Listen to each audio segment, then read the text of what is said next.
يضلله فلا هادي له ونشهد أن لا إله إلا الله وحده لا شريك له ونشهد أن محمدا عبده ورسوله أما بعد أعوذ بالله من الشيطان الرجيم بسم الله الرحمن الرحيم لقد كان لكم في رسول الله أسوة حسنة صدق الله العظيم إن الله وملائكته يصلون على النبي يا أيها الذين آمنوا صلوا عليه وسلموا تسليما اللهم صل على سيدنا ومولانا محمد وعلى آله وأصحابه وبارك وسلم اللهم صل على سيدنا ومولانا محمد وعلى آله وأصحابه وبارك وسلم الصلاة والسلام عليك يا رسول الله وعلى آلك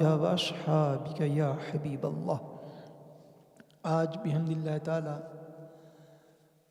حمد و صلات کے بعد آج چوتھا روزہ بحمد اللہ مکمل ہوا اور 5ویں روزے کی نماز تراویح ہم سب کو پڑھنے کی سعادت حاصل ہوئی۔ آج کی جو مختصر گفتگو ہے وہ صدقہ فطر اور روزوں کے فدیہ کے حوالے سے ہے۔ صدقہ فطر ایک ایسا فدیہ ہے جو کہ بیسکلی یوم عید الفطر کو ادا کیا جاتا ہے۔ عید الفطر کے دن جو صدقہ دیا جاتا ہے اسے صدقہ فطر کہتے ہیں۔ اسے کیا کہتے ہیں؟ صدقہ فطر کہتے ہیں۔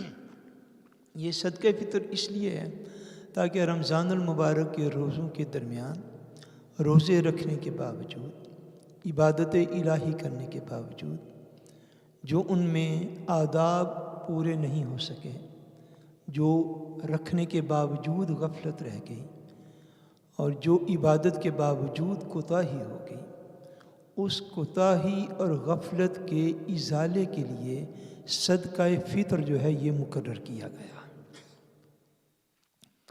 صدقہ فطر جو ہے یہ بنیادی طور پر عید الفطر کے دن ادا کیا جاتا ہے، لیکن فقہ حنفی کے جو لوگ و ریگولر ہیں ان کے مطابق یہ نماز عید الفطر سے پہلے بھی ادا کیا جا سکتا ہے۔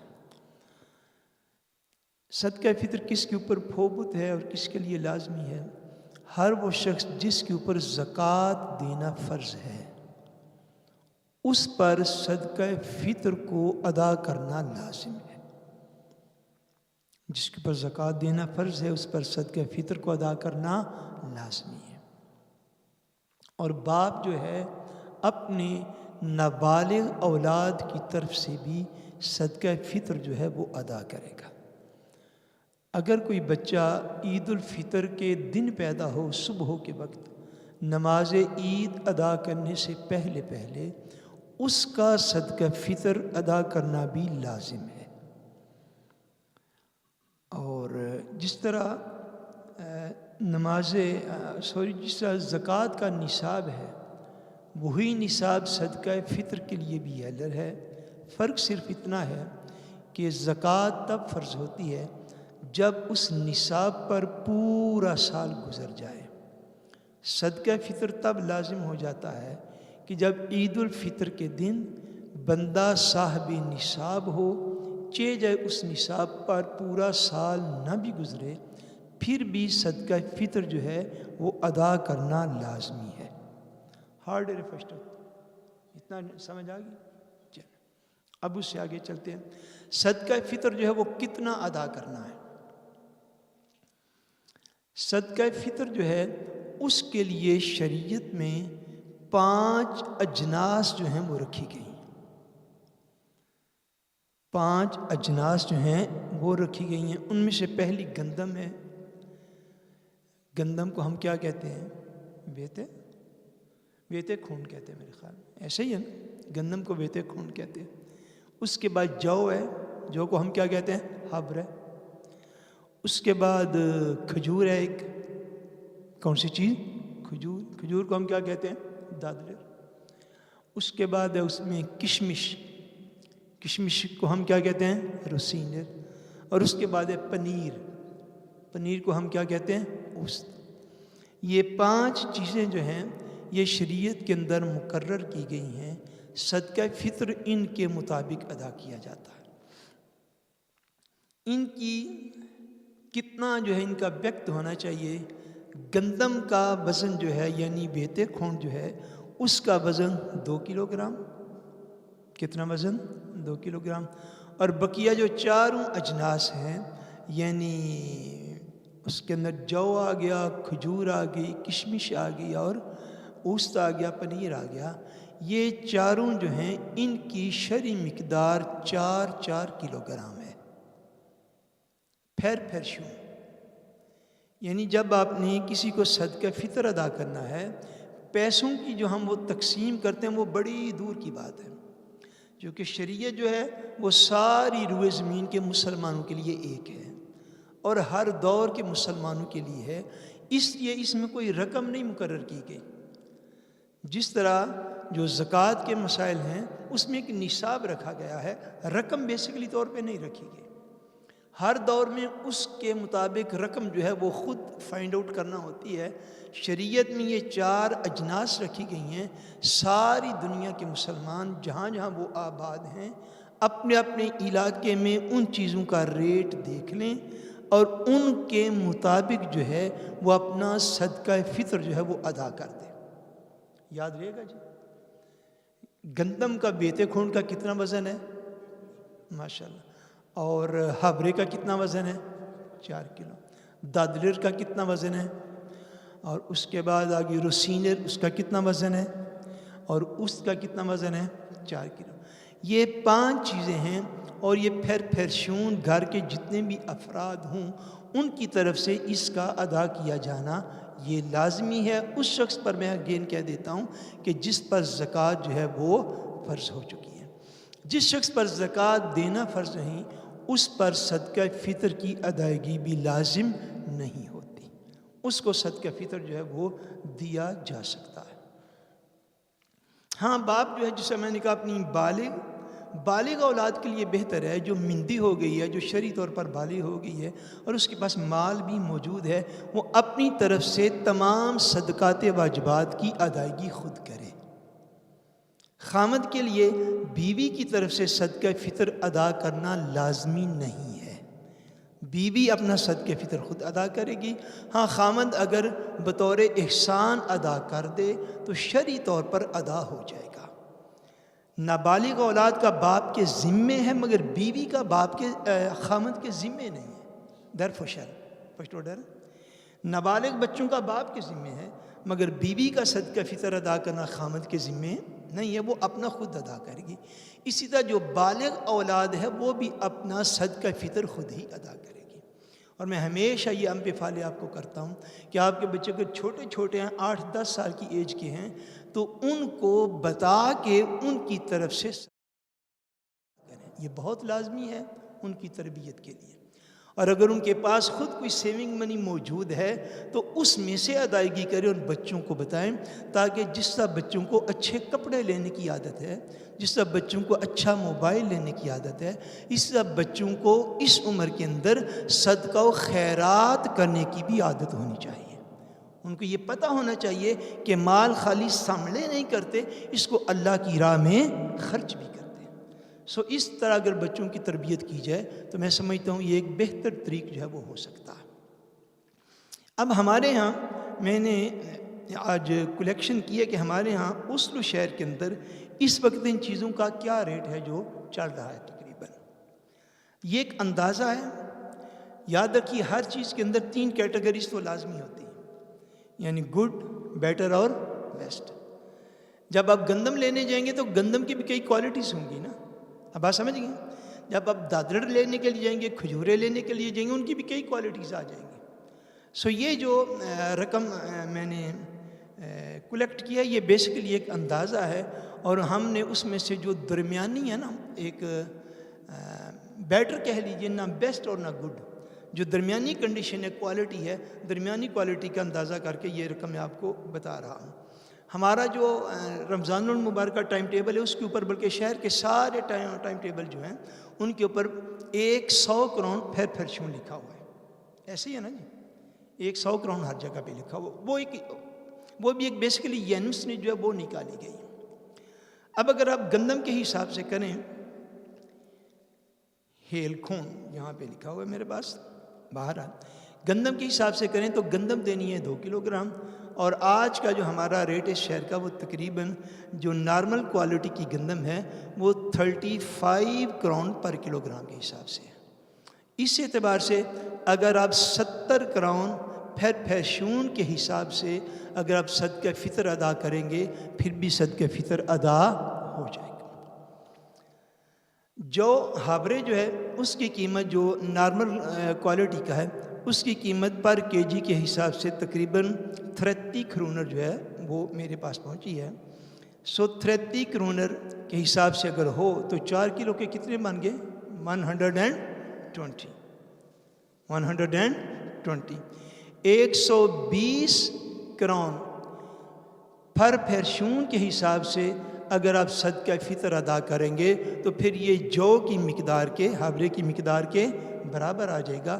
اس جو ہے پوزیشن میں بھی جو ہے وہ صدقہ فطر ادا ہو سکتا ہے. کشمش کا جو نارمل کوالٹی کی کشمش ہے اس کا ریٹ ہے 150 کروڑ پر کلو گرام. کتنا؟ 150 کروڑ پر کلو گرام. اس اعتبار سے جو ہے وہ کشمش کا بن جائے گا 600 کروڑ پھر شون. کتنا بنے گا؟ 600 کروڑ پھر شون کے اعتبار سے جو ہے اس میں صدقہ فطر ادا کیا جائے گا. کھجور جو ہے وہ ہمارے شہر میں 100 کروڑ پر کے جی سے لے کر 400 کروڑ پر کے جی تک موجود ہے. جو نارمل کوالٹی کی ہے، مڈل کوالٹی میں جو آتی ہے اس کا ریٹ تقریباً 240 کروڑ پر کے جی ہے. اگر 240 کروڑ یا چلیں آپ 250 کا نہیں سیدھا صاحب ذرا کر لیجیے تو 4 کلو گرام جو ہے اس کا بن جائے گا 1000 کروڑ پھر شون. کتنا بن جائے گا؟ 1000 کروڑ پھر شون. اوس جو ہے نارمل اور سٹینڈرڈ کوالٹی میں جو اوس ہے اس کی قیمت جو ہے وہ تقریباً 170 کروڑ پر کے جی ہے. اس میں بھی چونکہ مختلف کوالٹی پائی جاتی ہے، یہ نارمل کوالٹی ہے یعنی مڈل کوالٹی آپ اس کو کہہ سکتے ہیں. اس اعتبار سے یہ کتنا بن جائے گا 4 کلو کا؟ 680. جی یہ تقریباً بتا رہے ہیں کہ 680 کروڑ جو ہے یہ پھر شون کے حساب سے یہ صدقہ فطر جو ہے یہ بن جائے گا. یہ مقدار ہے بیسیکلی طور پر جو میں نے عرض کر دیا. اس اعتبار سے آپ جہاں بھی اپنے آپ کو درمیان میں سمجھتے ہیں کہ میں اس سٹینڈرڈ پہ میں پورا اترتا ہوں کہ یہ میں آسانی سے ادا کر سکتا ہوں، سو اس صدقہ فطر کو ادا کیجیے. میرا نہیں خیال کہ ناروے میں رہنے والے لوگ جو ہیں وہ جو یا گندم کے حساب سے صدقہ فطر دیں. اس سے اوپر جو کوالٹی ہے اس مقدار میں جا کے تو صدقہ فطر جو وہ ادا کرنا چاہیے. اس کی ایک معقول ریزن ہمارے پاس یہ ہے کہ میں نے سنا ہے ہماری نوجوان نسل کے اندر جو رجحانات پرورش پا رہے ہیں ان میں سے ایک یہ بھی ہے، یہ ڈونٹس کھانے کے لیے بھی لنڈن چلے جاتے ہیں. سچی بات میں نے اگلے دن سنا ہے. وہ پتہ نہیں کوئی کیا اس کو کہتے ہیں شیدے کوئی کرسپی کر کے ہے، کرسپی ڈونٹس ہیں کوئی اس طرح کے، جانتے ہیں آپ؟ یہ ڈونٹس کھانے کے لیے جو ہے وہ لنڈن تک کا سفر کر جاتے ہیں. یہ چائے پینے کے لیے یہاں سے گاڑے مل جاتے ہیں. پتہ ہے آپ کو؟ اچھا وہ بھی ایک شیدیا کو بڑا معروف سارا. ہمارے بچے اور بچیاں یہ گاڑے من کے آگے کوئی پیٹرول پمپ ہے میرے خیال میں، بینزین اسٹیشن، وہاں پہ بوائلر بہت اچھے ملتے ہیں. اسپیشلی لوگ کھانے کے لیے وہاں تک جاتے ہیں. اور جب رجحان اس طرح کا پرورش پا رہا ہو کہ جب اب 2 3 4 5 یا 10 ہزار کروڑ کا بھی موبائل مل جاتا ہو اور وہاں پہ بچے 20 ہزار 30 ہزار کروڑ کا موبائل لیں تو وہ لوگ جو ہیں وہ جو کے حساب سے صدقہ فطر دیتے سونے نہیں لگتے. آپ بات سمجھ گئے؟ جب اخراجات کا یہ عالم ہو کہ آپ مہنگی سے مہنگی چیز اپنے لیے لیتے ہیں اور جب اللہ کی راہ میں دیتے ہیں پھر تھوڑے سے تھوڑا دیتے ہیں، سو اس چیز سے جو ہے وہ درگزر کرنی چاہیے. سو صدقہ فطر جو ہے جس طرح صدقہ فطر کا معاملہ ہے اسی طرح رمضان کے روزوں کا فدیہ ہے. آج کی آخری بات، اسی طرح رمضان کے روزوں کا فدیہ ہے. رمضان کے روزوں کا فدیہ جو ہے وہ بھی اسی مقدار کے مطابق جو ہے وہ ادا کیا جاتا ہے، یعنی ہر ایک روزے کا فدیہ جو ہے وہ کم از کم 2 کلو گرام گندم ہے، 2 کلو گرام گندم ہے، اور اس طرح باقی ساری جو ہے وہ 5 شرحیں جو ہے جو میں نے عرض کی ہیں۔ لیکن رمضان المبارک کے روزوں کے فدیے کے حوالے سے یہ بات یاد رکھ لیجئے گا کہ رمضان المبارک کے روزوں کا فدیہ بالعموم جو مسئلہ ہے اس میں فدیہ is not a first option. فدیہ جو ہے وہ روزے کا دے دینا یہ فرسٹ آپشن نہیں ہے۔ کیوں کہ فدیہ اس شخص کو دینے کی الاؤ ہے جو دائمی مریض ہو۔ دائمی کا مطلب ہوتا ہے پرماننٹلی، ایسا مریض بندہ ہے جو ایسا پرماننٹ مرض میں خدا نخواستہ مبتلا ہو گیا ہے کہ اس کی صحت یابی کا کوئی امکان موجود نہیں، اتنا بوڑھا ہو گیا ہے کہ بوڑھا پلٹ کے کبھی جوان ہو سکتا نہیں، اتنا بڑھاپا آ گیا ہے کہ اب اس کے لیے روزہ رکھنا ممکن نہیں، یا بے شک جوان ہے مگر ایسی بیماری میں ہے کہ بظاہر لگتا ہے کہ اس بیماری سے جو ہے وہ شفا یابی ممکن نہیں ہے، اور وہ بیماری رکاوٹ ہے رمضان المبارک کا روزہ رکھنے میں۔ ایسا پرماننٹ مریض یا بہت بوڑھا جو ہے اس کے لیے الاؤ ہے کہ وہ فدیہ دے دے۔ اب یہ ہے کہ ایک شخص نے کسی سفر کی وجہ سے روزہ چھوڑ دیا، ایک شخص رمضان المبارک میں اچھا خاصا صحت مند آدمی تھا کہ وہ اچانک بیمار ہو گیا، اب اس کے لیے آپشن جو ہے وہ فدیہ نہیں ہے، اس کے لیے آپشن رمضان المبارک گزرنے کے بعد روزے کی قضا دینا ہے۔ اس کے بعد آپشن کیا ہے؟ روزے کی قضا دینا۔ جس شخص کا رمضان المبارک کا کوئی روزہ رہ گیا کسی سفر یا بیماری کی وجہ سے، سو وہ فدیہ دے گا نہیں، وہ اس کا فرسٹ آپشن نہیں ہے، وہ رمضان المبارک کے روزے کی قضا کرے گا۔ جیسے ہمارے ہاں شوگر کے مریض ہوتے ہیں، جب بہت لمبے دن تھے جون اور جولائی کے تو وہ روزہ نہیں تھے رکھ سکتے، تو ہم ان کو یہی مسئلہ بتاتے تھے کہ وہ نومبر اور دسمبر میں جا کے روزوں کی قضا کریں۔ ہاں کسی نے فدیہ بھی دے دیا اور روزے قضا بھی کر دیے تو اللہ تعالیٰ کی بارگاہ سے بہت کرم کی امید رکھیں کہ اللہ کریم اس کا فدیہ بھی قبول فرمائے اور اللہ کریم اس کے روزوں کی قضا بھی قبول فرمائے، مگر روزوں کی قضا جو ہے یہ فرسٹ آپشن ہے اور فدیہ جو ہے یہ لاسٹ آپشن ہے۔ فدیہ کیا بولیے؟ لاسٹ آپشن ہے، ایسا مریض کے لیے جس کی صحت یابی کا کوئی امکان نہیں، اور ایسا بوڑھا جو کہ بہت بوڑھا ہو چکا ہو جو روزہ کھلارے کر سکتا نہیں۔ یہ موٹے موٹے مسائل ہیں رمضان المبارک کے فدیے کے، روزوں کے فدیے کے اور صدقہ فطر کے۔ صدقہ فطر جو ہے وہ بروقت چونکہ عید الفطر سے پہلے بھی ادا کیا جا سکتا ہے، اس لیے کوشش کرنی چاہیے کہ بروقت ادا کیا جائے تاکہ کسی غریب مسکین کو بروقت وہ چیز پہنچائی جا سکے، وہ عید کو اچھی طریقے سے ہمارے ساتھ سیلیبریٹ کر سکے۔ اللہ کریم وحدہ لا شریک ہر شخص کی انفاق فی سبیل اللہ کو اپنی پاک بارگاہ